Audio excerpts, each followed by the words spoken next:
Assalamualaikum warahmatullahi wabarakatuh.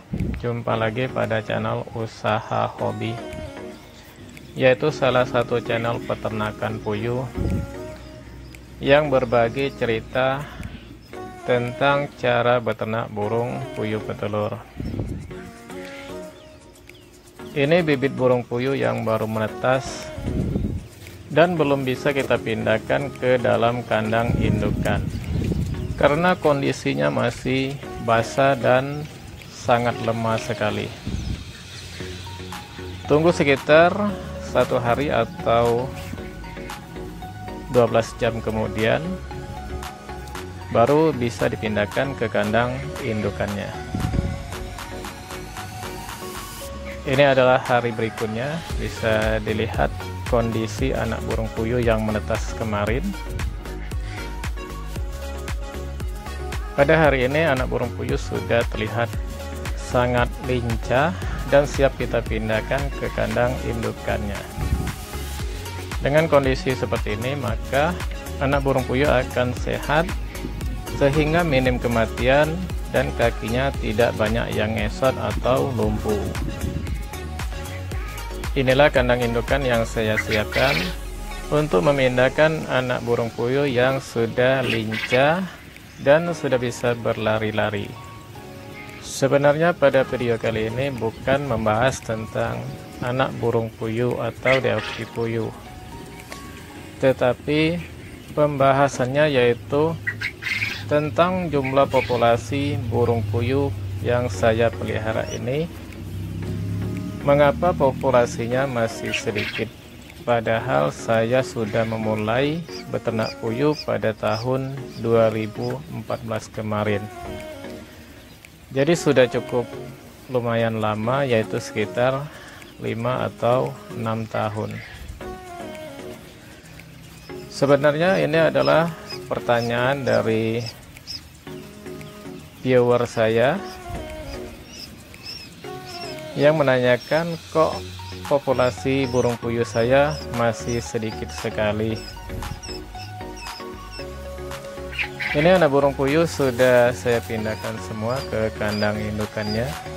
Setelah saya hitung, jumlah yang menetas sebanyak 127 ekor saja. Dan sekarang langsung saya beri makan dan minum dengan menggunakan pakan ayam pedaging yang sudah saya haluskan dengan menggunakan blender, serta memberikan air minum yang pada bagian bawahnya dikasih batu kerikil supaya anak burung puyuh tidak kecebur di dalamnya, karena tempat minum yang saya gunakan ini adalah tempat minum untuk anak ayam.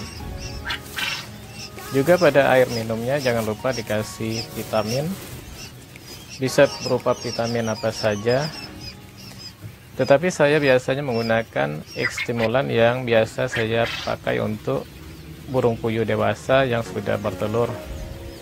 Tetapi bagus juga untuk diberikan kepada anak burung puyuh seperti ini, karena X-stimulan juga mengandung vitamin-vitamin lainnya. Baiklah, tidak perlu terlalu lama intro dari video ini.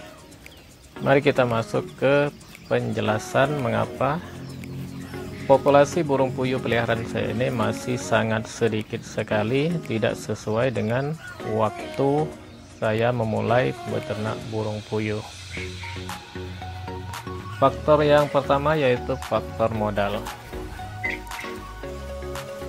Saya memulai beternak burung puyuh ini dengan modal yang sangat sedikit sekali, yaitu hanya sekitar Rp500.000 saja, seperti yang saya jelaskan pada video sebelumnya. Dengan hanya bermodal sekitar 500.000, saya mengharapkan bisa membuat populasi burung puyuh ini menjadi 1000 ekor dengan cara membuat pembibitan sendiri sedikit demi sedikit dari indukan burung puyuh yang pertama kali saya pelihara, sehingga menghasilkan bibit yang baru. tanpa menambah modal lagi untuk membuat bibit yang baru tersebut. Bibit yang baru itu ditanggung oleh bibit yang pertama saya pelihara sebelumnya. Dan begitulah seterusnya sampai populasi burung puyuh ini saya harapkan bisa mencapai 1000 ekor. Amin. Makanya dalam setiap pembuatan bibit baru, telur yang saya tetaskan tidak banyak-banyak, hanya sekitar 150 butir saja. Itu untuk menjaga supaya tidak kerepotan dalam memberi pakannya nanti. Juga jarak penetasannya diatur 1 bulan 1 kali saja. Demikian juga dengan kandang. Kandang ditambah secara sedikit demi sedikit disesuaikan dengan jumlah populasi burung puyuh.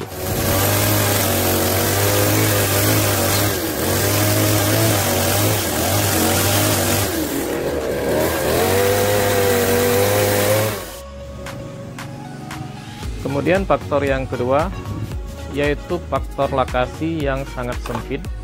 Ini juga berbagi untuk jemuran pakaian di sekitar kandang. Jadi saya hanya menargetkan hanya sebanyak 1000 ekor populasi saja. Pagi ini adalah tanggal 20 Desember tahun 2020. Anak burung ini sudah berumur 3 hari pada hari ini.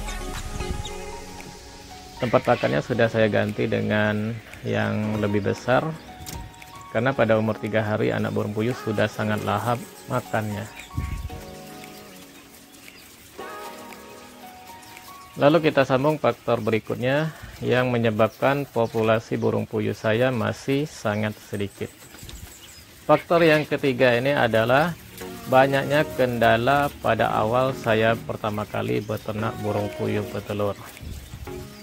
Kendalanya yaitu belum tahu cara pemasaran telur, sehingga saya khawatir untuk menambah populasi yang lebih banyak lagi. Kendala berikutnya yaitu tempat pembuangan kotoran puyuh. Sebelumnya saya hanya menaruh kotoran di sekitar kandang ini saja, sehingga kotoran menjadi sangat bau dan mencemari lingkungan. Padahal di sekitar saya ini banyak rumah tetangga. Saya khawatir jika populasi sangat banyak akan mengganggu lingkungan di sekitar rumah saya, terutama dengan tetangga. Tetapi sekarang kotorannya sudah saya buang ke tempat pembuangan sampah yang sebelumnya saya tidak terpikir sama sekali. Jadi solusi untuk kotoran puyuh sudah bisa teratasi.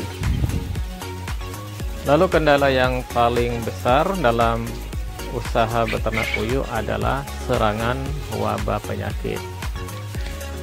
Saya sudah pernah merasakan 2 kali pahitnya serangan wabah penyakit pada peternakan burung puyuh saya ini.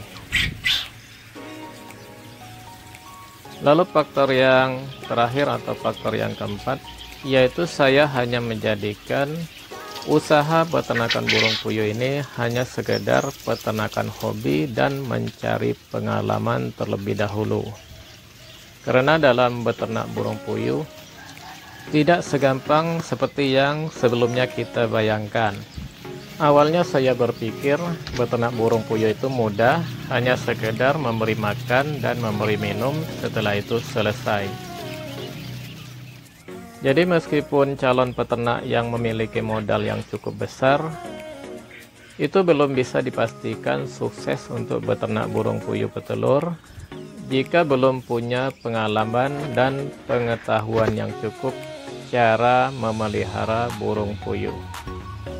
Dan saya hanya bisa memberikan saran untuk calon peternak baru, mulailah usaha peternak burung puyuh dari populasi yang sedikit terlebih dahulu supaya tidak mengalami kerugian yang cukup besar. Ini bakal lokasi kandang baru yang insya Allah saya bangun pada minggu ini. Demikianlah video kali ini, semoga bermanfaat bagi kita semua. Wassalamualaikum warahmatullahi wabarakatuh.